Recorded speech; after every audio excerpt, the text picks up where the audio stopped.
I have a list of the 7 most asked questions from all the chats and the emails and everything that people ask me. Okay. And we'll go through these one at a time, and I'll just get your opinion on them. Okay. The first most asked question is, are drones under 250 grams exempt from remote ID? Jason, you want to start with that? Yeah, the answer is a no to that, sir. That people are confusing registration and remote ID. Now, is this with that one true? But is this now? You have to remember there's hobbyists and then there's 107 people. So is it true for both? I'm speaking from a 107 standpoint. Okay, you got to remember too with everything I speak. Okay, because I know I think what's the answer for hobbyists, Ryan? Well, I will qualify it to say no, potentially. That if you're going to fly in a FRIA, right? Mm-hmm. You are going to. You are not going to be required to have remote ID. Now, can you fly a 107 in a FRIA? Can you? Would you need to? Yeah. I mean, if I'm doing a YouTube video about FRIAs and I'm flying my drone in the FRIA, then I guess you can, right? Yeah. That's sure. a good point, Ken. You monetize your channel. Yeah. Yeah. So did we get an answer for that? There's 2 answers. One is if you're 107, it doesn't matter what the drone weighs. If it's a teeny tiny little world's tiniest drone, you're going to need 107 in order to make money because that's in furtherance of a business. Right. So just to clarify, if your drone is under 250 and you are 107, you do have to register it. But do you need remote ID on the teeny tiny little? Would you? If I'm going to operate it in a 107 environment, you do. They're going to require it. Yeah, you're going to have to. So there's certain drones that you just wouldn't be able to use for a job then. You're going to put a drone tag on it and go over 250 grams. How about that? The drone tag battery weighs more than this little drone. Exactly. So there are some drones that just won't work for a job. Yeah. Okay. And then but for hobbyists, I think one of the offshoots of this question that you're asking, right, is really the idea that when we're talking about remote ID, this was supposed to give us that ability to fly over people. And we have the category 1 drone that's split into 2, right? So can you fly over people without remote ID? And the answer is yes, qualified. Right? You can fly over them as long as you do not have sustained flight over them. And that is so subjective. This is so subjective. Like, true. If you go to court, that, right? Once remote ID comes into place, right? Yeah. Then can you fly over people? Yeah. So now you're going to be able to fly, and you're going to be allowed to have sustained flight. So that, I think that's the offshoot of this question, is that those 2 branches. That's why I get messages from some people, and I understand their frustration. I really do, because I get messages from people, the hell with it. I'm done. I'm selling all my drones. I'm done. I'm going to collect stamps. That's it. I'm done. And I understand your frustration. And, kids see this, and the kids are like, yeah, man, this looks cool. I want a drone for Christmas. And then Santa doesn't know. I mean, Santa knows, because Santa, he goes through the entire world's airspace, right? He's got his 107. Exactly. That's in furtherance of a present. Yeah, that aside. But, there's parents that may not know and just get little Timmy a drone. Big time. Yeah. But, wow, it's so subjective. What... I can see something. Was it sustained? No. Okay. Right. But with remote ID, you might be able to see that there was a concert there, see where you were, and then the telemetry from the remote ID will show how long in fact, if it was sustained or not. So, I'm always thinking ahead to the courtroom, Wow. Like, how would I argue this? But anyway, all right, on to question number 2. Do unregistered hobbyist drones have more freedom? I would argue no on that one. Yeah. Think of it this way. If I have my Part 107, I can choose, hey, today's going to be a Part 107 flight, or no, today I'm just going to fly and operate as a hobbyist. Yeah. Where a hobbyist doesn't have that freedom. They're just always a hobbyist. So I like to have the ability. I think it gives you more freedom, more flexibility. I mean, how many Part 107 people are watching this that occasionally, when I was flying at Minefield, I was flying as a hobbyist, not a Part 107 pilot. I was out there having fun with you, just flying around. So you have, I think you have more freedom as a certificated Part 107 pilot. Ryan? Okay, so I'm going to qualify this one again. A unregistered drone. So now we're talking, 250 or less, right? Do they have more freedom? No, not really. Okay, you don't have to register, right? There's the freedom. You're saving $5. Woohoo! I think the idea of the difference here, 107 versus hobby, do you have more freedom in the hobby? And you could qualify that to say, well, yeah, because technically, can you fly over people with a hobbyist drone versus a 107? Can you? Jason's thinking about this one. Say it again, Ryan. Sorry, I was looking ahead. Can you fly directly over people with a hobbyist drone? You're flying 44809. Is this? I'm going to say yes, you can. Under 250 grams, though, right? No. There's no requirement in 44809 to refrain from flight over people. Right. It's now you would get caught as reckless and dangerous, Sure. right? But technically there is no provision in 44809 that disallows that flight over people. So wow. Yeah, it's kind of interesting in that respect. Now, would you argue that in front of the FAA, in front of the court? It would not. It would not end well, would it? Be challenging. Right. But yeah. Okay. But same token, we talked about before the change to 107. Could you fly at night with a hobbyist without need of a waiver? Yes.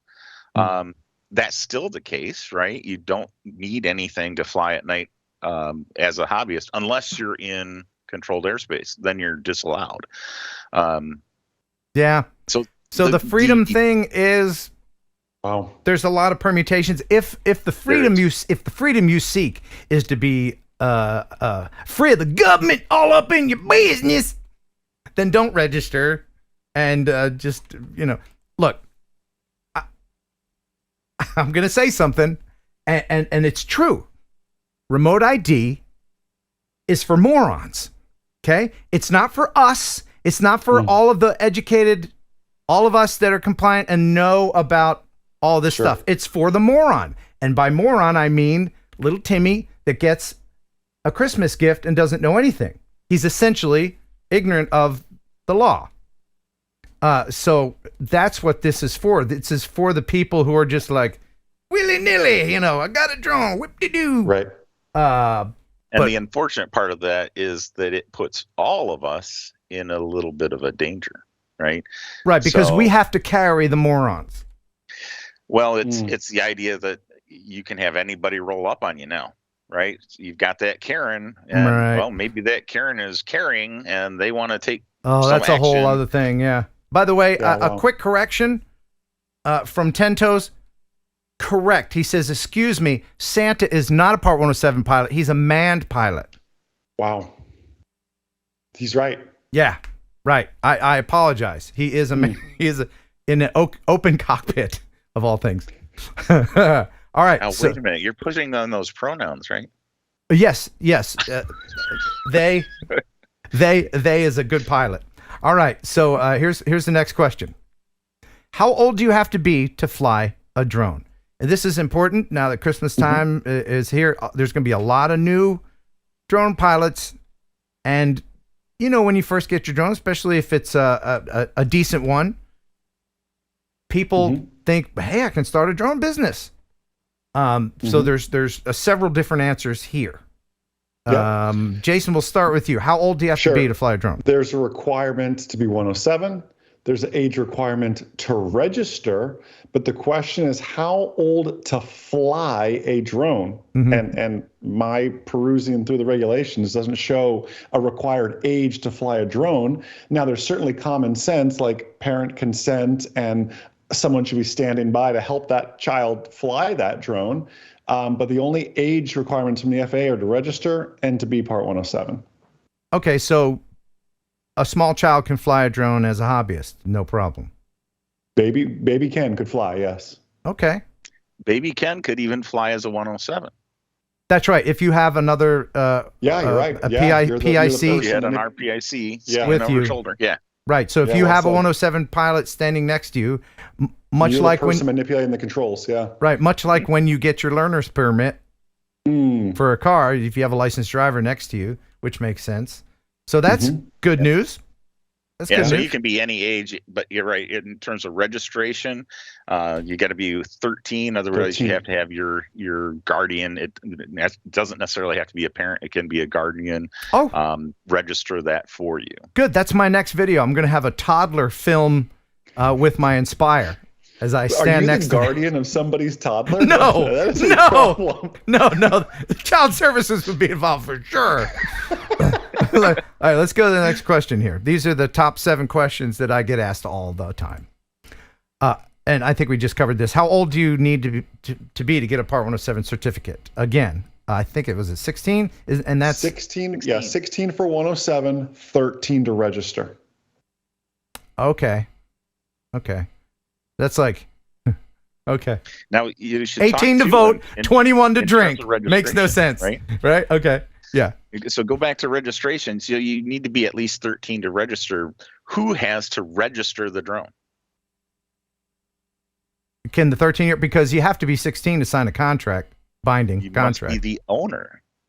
You Oh, are so the owner. So if the 13-year-old owns it, So the 13-year-old owns it, and they have brother who's 16 operate it. That's fine, right? okay. Huh? But it has to be the owner. Some young entrepreneurs out there. Yeah. Inspiring. Yeah, okay. Very good. All right. So let's see. Is flying over someone's property trespassing? All right. Finally, once and for all. This is Ryan's whole career right here. I'll let him take it. Yeah. The answer is qualified yes and no. So right now, the answer is technically no, because we do not have any aerial trespass law. But the answer is a qualified yes, in that at some point in time, we are going to have case law that comes into play. And so I think the big concern is if you're going to fly, let's say you're flying 50 feet, right? And the tree line is 80 feet. There's a good chance that you are going to be considered to be trespassing in their space. Now, they probably are not going to arrest you as trespass. They'll probably find some other charge to start with.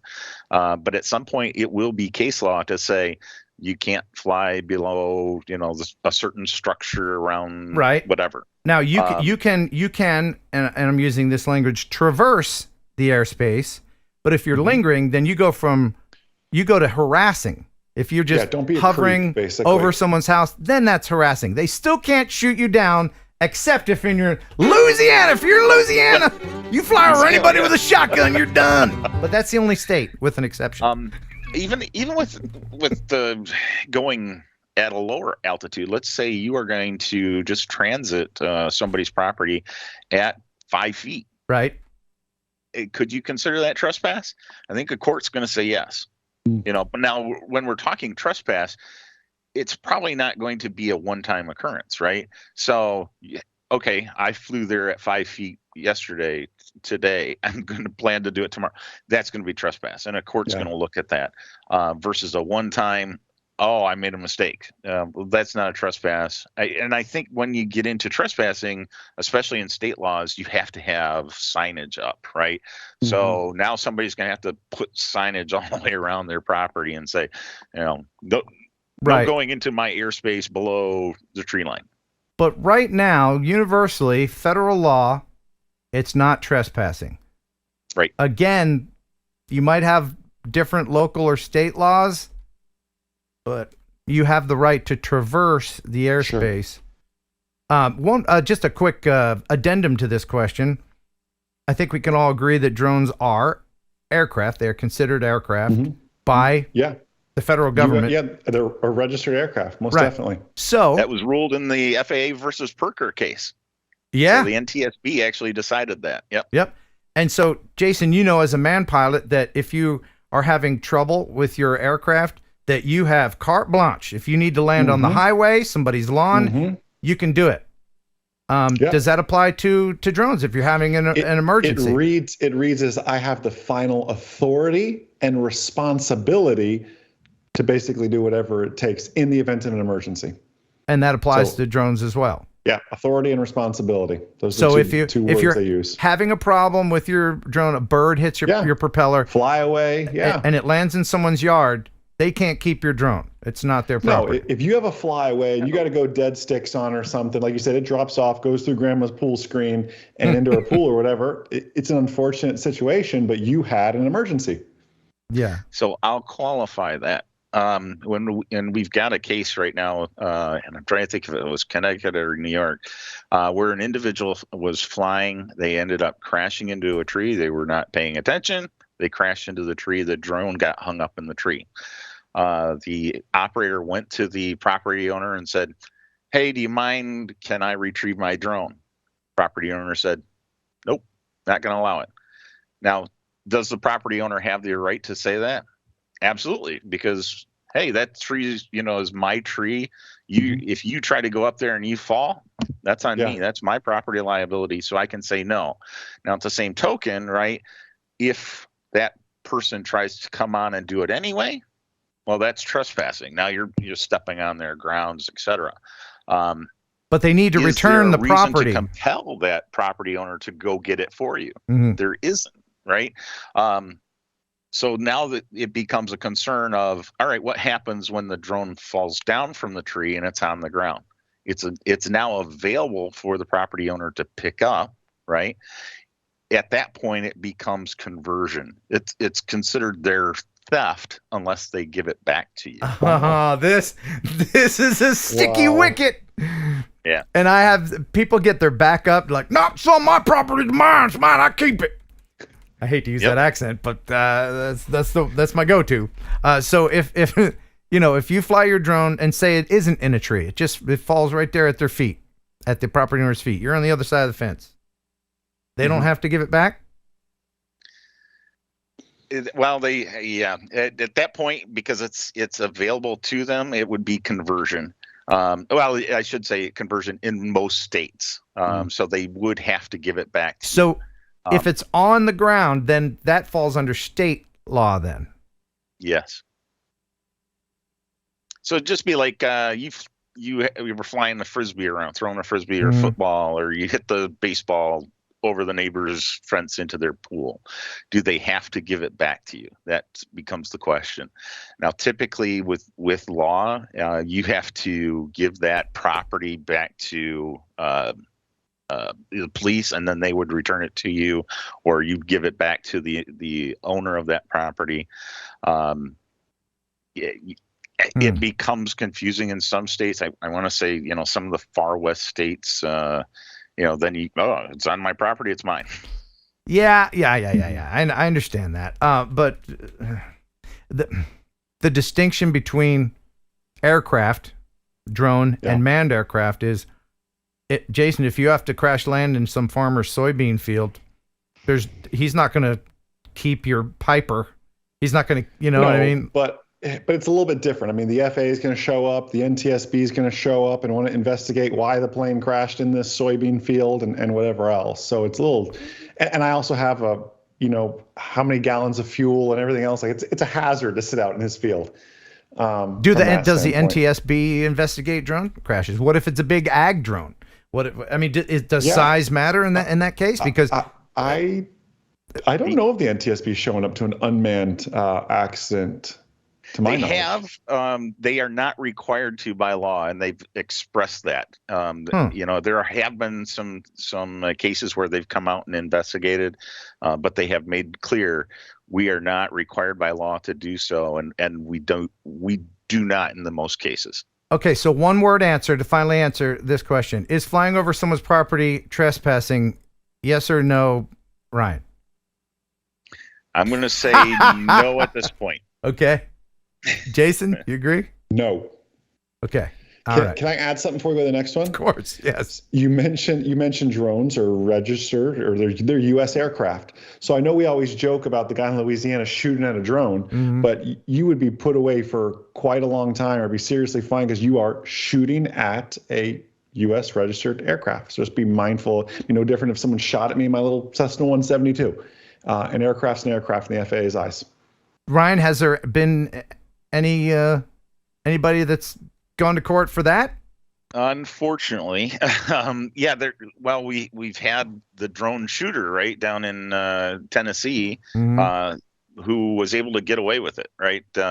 We've had other cases. Percenti up in New Jersey, who shot down a drone. The FAA did nothing about it, but he was charged civilly. It was a civil lawsuit. He ended up paying the drone operator for the drone itself, a replacement of the drone. Would the FAA has not yet used 18 USC 32 on anyone. They are poised to. They had a police UAS that was shot down, and they are going to chase that individual, but they've not yet finished that case. And the FAA has to pick and choose the cases they go after because, you know, they want to set some examples. As much as we want to set precedent in our favor, the FAA wants to set examples and precedent as well for their agenda. Yeah, and it should be noted, too, that it's not the FAA that really goes after it. They refer it to the Department of Justice. So, you're talking about, I've got one federal agency that's got to do a handoff to another. Well, not bureaucracy, easy. Right? It's going to take time, and you have to really make those decisions. Do we go to that effort? Does the FAA pay more attention to because Jason, if you own a plane and it's not registered, it doesn't have a tail number on it, right? That's not. I'm trying to distinguish the difference between a registered drone and a non-registered hobbyist drone. Right. They're still aircraft in the eyes of. Okay, it'd be very similar. So to operate for hire in manned aviation, I have to have a commercial pilot certificate. Now, or to fly in the clouds, I need to have an instrument rating. If I just show up at the airport, you may not know how I got there. If I have paying passengers on board, to you, I'm just a pilot. Unfortunately, it's not until something happens. The guy spins it into the side of a mountain. They go, he never had an instrument rating. Or he was flying with paying passengers behind him. They go, he wasn't even a commercial pilot. Unfortunately, the FAA doesn't find out about a lot of things until after the fact. Yeah. Will there ever be an enforcement arm of the FAA? I don't think they have they certainly don't have the manpower right now. No, I'll tell you that. They are so short-staffed on everything else. All right. We could spend an hour on this one question. No funding for it. Yeah. But all right. So the next question is flying with FPV goggles illegal? No, sir. Nope. No. Okay. What about line of sight? You just need to have a visual observer with you. So you just have to have somebody there with you. If you are trying to meet the visual line of sight, you just need to have a VO with you. Is that right? So you don't have to have the PIC doesn't have to have eyes on. You can have a visual observer with you. You have to have a visual observer that's taking place of you as the RPIC. Now, I think one of the things that is missed by most people, right, is the idea that when you have those goggles on, you can't see it. But when you take those goggles off, you're supposed to, as the RPIC, be able to see that aircraft. So now it's no longer on just the VO. It's on the both of you to be able to see the aircraft. Okay. That's situational awareness, right? Yeah. Right. There was some confusion as to that. I remember there was like Google Glass looking things that came out, and people are like, well, I can see my drone and use goggles at the same time, but I still get questions from people.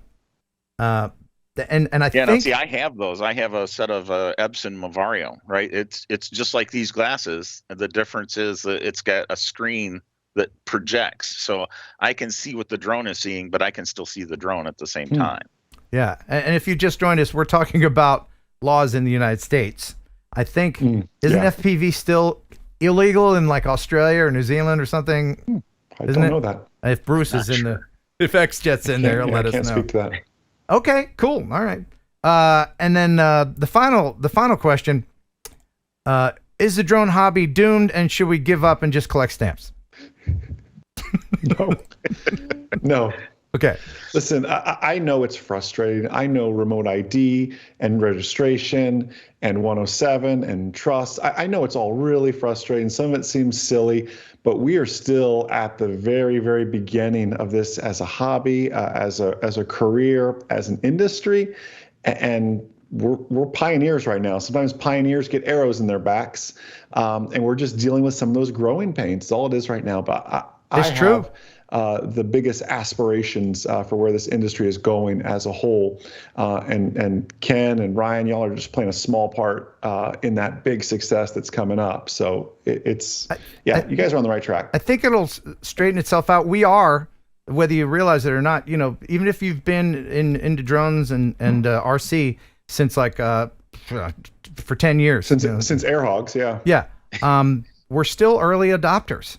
And you know how agonizingly slow the government works. So the FAA, I always say that innovation outpaces legislation, and the FAA is just trying to put out fires with all these little, like you said, we got the trust test. Oh, we had the 333. I just got my 333. Yeah. Then now we got the Part 107. Now we're talking about 108. Well, do you know how many people, when you had your 333, remember you had to go out and become at least a sport pilot. Yeah. You know how many people went out and spent $10,000 to become a pilot just so they could fly Yeah, we've come a long way. If you look at it like that. Yeah. My excitement in the answer to this question, right, is that when people, chime in, they're coming down with all these regulations and it's killing the hobby. And I say, what are you talking about? The FAA is easing regulations. You have to recall, when we first got Part 107, they said, no night flights. Can you fly at night now? Absolutely. They've said you can't fly beyond line of sight. When we get RID coming in place, line of sight is going to be a thing. 2024, expect the FAA to release and allow line of sight beyond line of sight. They're continually backtracking on the regulations that they put in place. So it's not getting harder, it's getting easier. And that's a real important piece. But this is, they're balancing it with all this corporate BS. It's highly influenced by the Elon Musks and the Amazon and you of still the got world. Lobbyists. The problem. That is the problem. And it's common sense, like shielded operations, which should have been. We should be 5 years deep into that right now. But think about this. I want to give you a statistic, right? So when we talk about the FAA is supposed to be all about safety. That's what their regulations are for, right? In manned aircraft, they talked about each regulation is written in blood, and that was because they came out of a fatal accident. Well, here we have, for the last 10 years now, been operating UAS. In that 10 years' time, there have been a total of 7 confirmed manned aviation versus UAS mid-air collisions. 7, right? How many deaths? Many of those have resulted in fatalities? Right. 0. How many of those have resulted in serious injuries? 0. So if we are talking about, safety and we look at the manned side, how many aircraft in mid-air collisions have we had in just this year alone? It's been a bad year. Yeah. So let me just throw something else out there. I maybe you agree or not, but I really don't think all of this video that comes out every day of the Ukrainians bombing the shit out of Russians is helping our case, because then the general public sees these little drones. Oh, they can drop bombs. Oh, hell. No, then it just makes people more terrified of drones. We're not dropping bombs. Yeah. Just because I don't think that's helping. I just want to drop tube socks. That's it. Just want to drop the tube socks. That's all. Yeah. And I saw that argument the other day of, oh, well, we're going to have more regulation because of that taking place. And I'll ask the question, do we have more regulations on trucks? Because I see constantly Toyota trucks over there with machine guns mounted in the beds, right? We don't have any of that going on, right, in terms of regulation. So I don't see a need for that with UAS, and I think we can prevent that. You remember when CB radios were social media, right? Mm-hmm. Okay. Absolutely. And then everybody had CB radios, and the FCC required you to have a license. Breaker 19. Yep. And guess what? Nobody did it. Nope. And then the FCC was like, yeah, all right.